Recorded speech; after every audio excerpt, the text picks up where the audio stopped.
તો પપ્પાને વારો આવ્યો હવે 5-10 મિનિટ હલાવો પછી ખાવાનું દઈ દો વાટકામાં. હેલો ફ્રેન્ડ્સ, જય શ્રી કૃષ્ણ બધાને. કેમ છો તમે બધા? આઈ હોપ તમે બધા સારા હશો. તો તમે બહારથી વાંચીને થઈ જશો કે આજે આપણે બનાવવાનું છે કોઠી આઈસ્ક્રીમ. તો હા, આજે કોઠી આઈસ્ક્રીમ બનાવવાનું છે.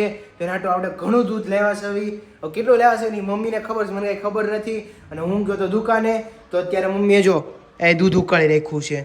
આપણે મસ્તનું કોઠી આઈસ્ક્રીમ બનાવવાનું છે. ઘરે કઈ રીતે બનાવવાનું છે તમને આખી રેસીપી તમને દેવાની છે. અને મમ્મીએ થોડો વિડીયો હોતે લીધો છે. હું અત્યારે આ ક્લિપ અહીંયા મૂકી દઉં છું, તમે જોઈ લેજો. એને દૂધ ગરમ કરવા મૂક્યું છે, એને 2માં ગરમ કર્યું છે એટલે જલ્દી ગરમ થઈ જાય. ને દૂધ એને કઈ રીતે ગરમ કર્યું છે, કેમ કર્યું છે, ખાંડ નાખી છે. અને મસ્તની આપણે કોઠી ઘરે જ બનાવવાની છે, બહારથી લાવવાની, ભાડે લાવવાની કાંઈ જરૂર નથી. તો મસ્તનો એક ડબ્બો જ ખાલી કાફી છે આપણે. અને બરફ આપણો આવી ગયો છે, જેને મેં ફ્રીઝરમાં ટુકડા કરીને ભરીને મૂકી દીધો છે. આખો મોટો બરફ લાવ્યા હતા, એને જો 3 ભાગમાં વેચીને અહીંયા જો 2 ટુકડા મોટા અહીંયા અને 1 ટુકડો અહીંયા, એવી રીતે મેં આખો સેટ કરી દીધો છે. તો હવે આપણે ખાલી રાતે બધા આવી જાય. બાપુજી આવવાના છે, કાકાની છે, માસીની આવવાના છે. તો આપણે મસ્તનું કોઠી આઈસ્ક્રીમ બનાવવાનું છે. તો એન્ડ સુધી વિડીયો જોજો. ગમે તો લાઈક શેર કરી દેજો. અને કોઈ બનાવવું હોય તો આ વિડીયો શેર કરી દેજો. તો ત્યારે તમે મમ્મીએ ઉતારેલી ક્લિપ જોઈ લો. જો આપણે છે ને 6 લીટર દૂધ લીધું છે. આજે 6 લીટર દૂધનું આઈસ્ક્રીમ બનાવવાનું છે. એક તપેલામાં નથી આવ્યું ને, એક બકડિયામાં ઉકળવા મૂક્યું હતું પણ એમાં નથી આવ્યું, એટલે એક આમાં મૂક્યું છે 4-4.5 લીટર જેવું. બીજું જો આમાં મૂક્યું છે, એક આમાં મૂક્યું છે 1.5 લીટર જેટલું. એટલે ફૂલ ઉકાળવાનું હોય આને દૂધ, એટલે પછી 2માં મૂકી દઉં. 2માં મૂકીએ ને તો ફટાફટ ઉકળે. ઉકળી જાય ત્યારે તમને બતાવું મેં કેટલું અધૂરું પૂરું કર્યું. બરોબર, જો તો હવે આપણું દૂધ ફાઇનલી ઉકળી ગયું છે. અને જો આટલે સુધીને આપણું દૂધ હતું. બરોબર, ત્યાંથી ઉકાળીને આપણે આટલું પોગાડ્યું. એટલે માનો ને તો 7 લીટર દૂધ હતું ને, એ આપણે 5 લીટર જેવું કરી નાખ્યું છે દૂધ. 2 લીટર જેવું મસ્ત ઘાટું રગડા જેવું ઉકાળી, અને એમાં સ્વાદ અનુસાર જેવું ગળું ખાતા હોય તો ગળું, અને થોડુંક મોડું ખાતા હોય તો મોડું. આ રીતે અહીંયા સુધી નહોતું, આખું બાઉલ ભર્યું તો અહીંયાથી આટલું આ રીતે ઉકાળ્યું. એટલું ફૂલ બ્રાઉન કલર જેવું થાય ને ત્યાં સુધી ઉકાળી નાખવાનું. ફૂલ દૂધ ઉકળી જાય એટલે મસ્ત આઈસ્ક્રીમ બને, કણી વાળું સરસનું લીસું લીસું બને. હવે આગળની પ્રોસેસમાં પ્રીત કન્ટિન્યુ કરશે અને પ્રીત બતાવશે કે કેવું બન્યું છે અને અમે ખાધું એમ. બરોબર, કેવી મજા આવી.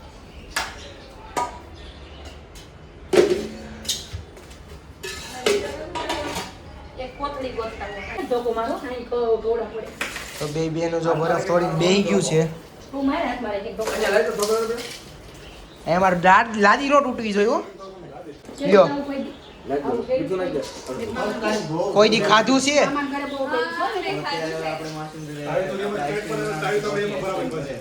તાવી થો લે મે પેલા તમે અહીંયા ઉઠશે તો પાછો લપટી હું. તો જો આ રીતે આપણે બરફના ટુકડા ગાંગડા કરીને એ ભરી દીધું છે. અને અહીંયા જો એટલું આપણું છે. અને જો આ આપણું તૈયાર છે. આપણે હમણાં બાપુજીની આવે છે તો મિક્સ કરવાની શરૂ કરવી. અને કાકાને બેહાડવાના થાય છે. ગયા વખતે ખાલી એકવાર દોરી હલાઈને વહી ગયા હતા.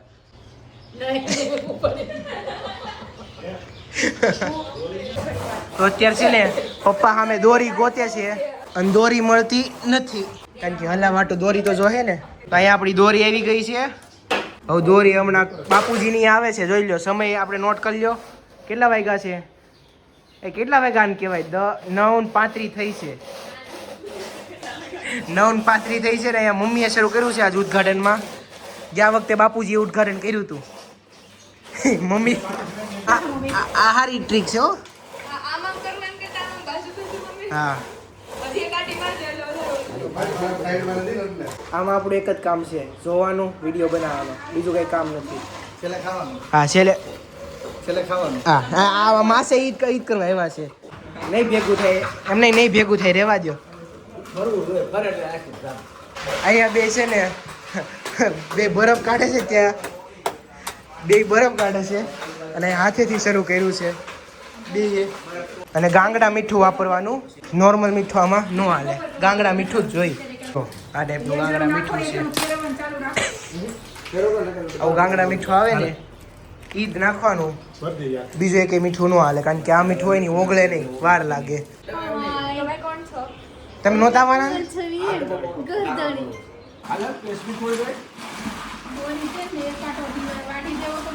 ના બે આટા તો છે હા ઠંડુ લાગ્યું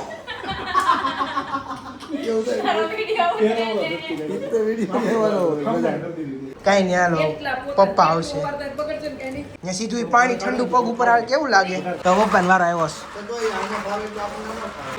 છે જો પપ્પાએ શરૂ કરી દીધું છે અને ક્યાંક બાપુજીને આવવા નથી કેન્સલ થઈ ગયું છે બિચારાનું મહેમાન આવી ગયા છે એટલે કાકા આમાં બેઠા છે પપ્પા અહીંયા છે અને ફેરવે છે પપ્પા ઠંડુ નથી લાગતું જોત ખોલીને જોત બેનું કે નહીં કમલ કાકા એવું એમ નહીં જોવું પડે ખોલીને કે હરખું થયું છે કે નથી થયું કઈ મહેનત કરી છે એ રીતે ફળે છે કે નથી ફળતું ના ના જાયમું જાયમું જાયમું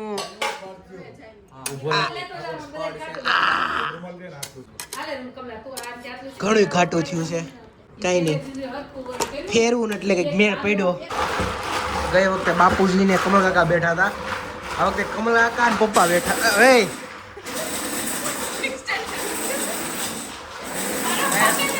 એ ત્રણે મિક્સર શરૂ કર્યું છે શું કરો છો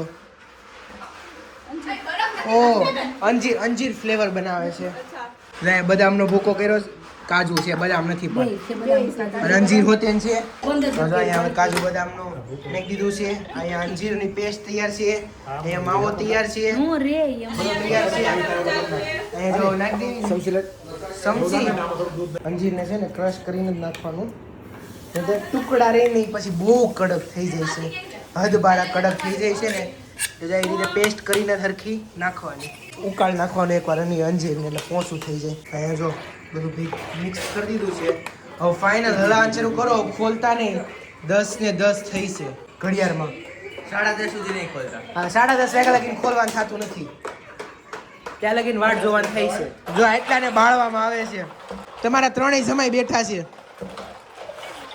આ મોટા જમાઈ આ એનથી નાના જમાઈ ને હાવ નાના જમાઈ અમારા બે માસા ને પપ્પા અહીંયા માસી લસણ ફોલવા બે દીધા છે અહીંયા એવી લસણ ફોલે છે એ લસણ ફોલન કાઢી હાલે છે એકવાર ઘરે ટ્રાય મારજો ને જેને બનાવો ને શેર કરી દેજો એટલે મજા આવે જો એટલો બરફ અહીં ટુકડા કરીને રાખ્યો છે અને બાકીનો જો અહીંયા માસા અને પપ્પા ત્રણેય હાડુ ભાઈ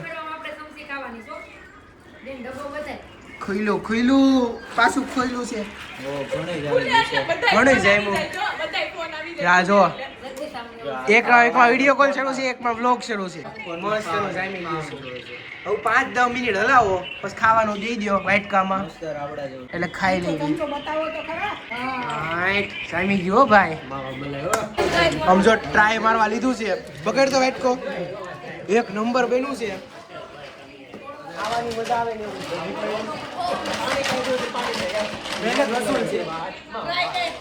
કઈ નહીં પાછું ખોલશે ને પાછું ખોલશે તો પાછો લાભ લઈ લેવાનો આમ તો હવે બનીને જ આવશે હવે તો બધું પાણી કાઢી નાખ્યું છે પાછું અને બરફ નાખ્યો છે એક બાજુ ડોલ રાખી છે જો એક ડોલ રાખી છે એટલે એમાં પાણી કાઢતા જાય અને બરફ અમાર્યો ને એમાં નાખતા જઈશ ફેરવે છે ને એમાં ન્યુ એડિટ થઈ ગયા છે એટલા જો હું વિનુ મામા જોડું કાંઈ બધું એટલા વિડીયો કોલ શરૂ છે એટલા ચારે બાજુ વિડીયો બધું શરૂ છે ગયા વખતે બાપુજી કમલ કાકા ને પપ્પા હતા ત્રણેય ભાઈ હતા આ વખતે ત્રણેય હાડું છે ફાઇનલી હવે જામી ગયું છે જો રાઈટ 10:30 વાગે જામ્યું છે હવે આપણે બધું છે ને હવે બધું પોતું મારી દેવી ને પછી નિરાંતે ખાવા બેહવી ફાઇનલી ઓપનિંગ ટાઈમ આવી ગયો છે 1 કલાકની મહેનત કર્યા બાદ એને કોઠી આઈસ્ક્રીમને ઓપન કરવાનો સમય આવી ગયો છે જો એમ ઘરમાં ને યાર તું જો મસ્તનું ખુલી ગયું છે તો ખાવાનું ભૂખ લાગી છે વાઇટકા લઈને ઉભા રહી ગયા છે મેડમજી જલ્દી વાઇટકા દો એટલે અહીંયા હાથમાં કંઈક આવે આપણે હવે તમે વાઇટકા ભરીને ગયો ને એટલે ખાતા થાવી અમે ચમચો દેતો ડોયો દેતો આજે છે ને આ રીતનું જામ્યું જો એ કાંઈ નહીં તોય સારું જ જામ્યું મસ્ત એનું જો ખાવા લાયક તો થયું જ છે ઘાટું હું ઓગળે કરો છો એ ઓગળે જ તે હમણાં ફ્રીજમાં મૂકવી ખબર પડશે હમણાં 2-3 વાટકા ખાઈ જાય પછી કે ઓગળે એને દેતો મુકેશ માસાને દેતો અમે કરી લીધું છે તમારે રિવ્યુ નથી ત્યારે તમારે ખાવાનું છે એટલે હવે એક વાઇટ કોમન દઈ એટલે હું આપણે ખાવ ફરી ક્યાંથી થાય? એક નંબર થઈ ગયેલો. હા, હવે હું ખાવા બેસી જાઉં આઘારી બધા એકવાર કાઢીને ખાવા મળ્યા જો એટલે બધાને જેને ખાવું તું ને એ બધા જો વાટકા ભરી ભરીને ખાવા બેસી ગયા છે. મેં મારો વાટકો ખાઈને મૂકી હોતે દીધો છે. હવે બીજો રાઉન્ડ થાય છે ફેરવવામાં કારણ કે પાણી એટલે દૂધ છે હવે હરખી રીતે જમાવે છે મસ્તનું જો હવે પાછું જમાવે છે હવે બધા વાટકો લઈને બેઠા છે ખાવા હાટું તો હવે જામીન આવી ગયું છે પાછું હવે બધા ફાઇનલી ખાવા બેસી ગયા છે જામેલું જો મસ્તનું જામ્યું છે આ વખતે ખવાય ને એવું ઉનાળાની મોજ કોઠી આઈસ્ક્રીમ ફાઇનલી બધું પતી ગયું છે બધા ઘરે વહી ગયા છે આપણું આઈસ્ક્રીમનું સેટઅપ પતી ગયું છે બધું સાફ સફાઈ થઈ ગઈ છે તમને વિડીયો કેવો લાગ્યો સારો લાગ્યો હોય તો લાઈક કરી દેજો શેર કરી દેજો સબસ્ક્રાઈબ કરી દેજો રાતના 12 વાગવા આવી ગયા છે અને આ વિડીયો છે ને શેર કરી દેજો એટલે કોકને બનાવવો હોય ને તો બનાવવાથી આ વસ્તુ ઉનાળામાં બનાવવાની મજા આવે ને એમાં જો તમારી સારી ફેમિલી હોય ને તો બનાવવાની મજા દેવા કરે તો આ વ્લોગને અહીંયા જ એન્ડ કરવી બાય બાય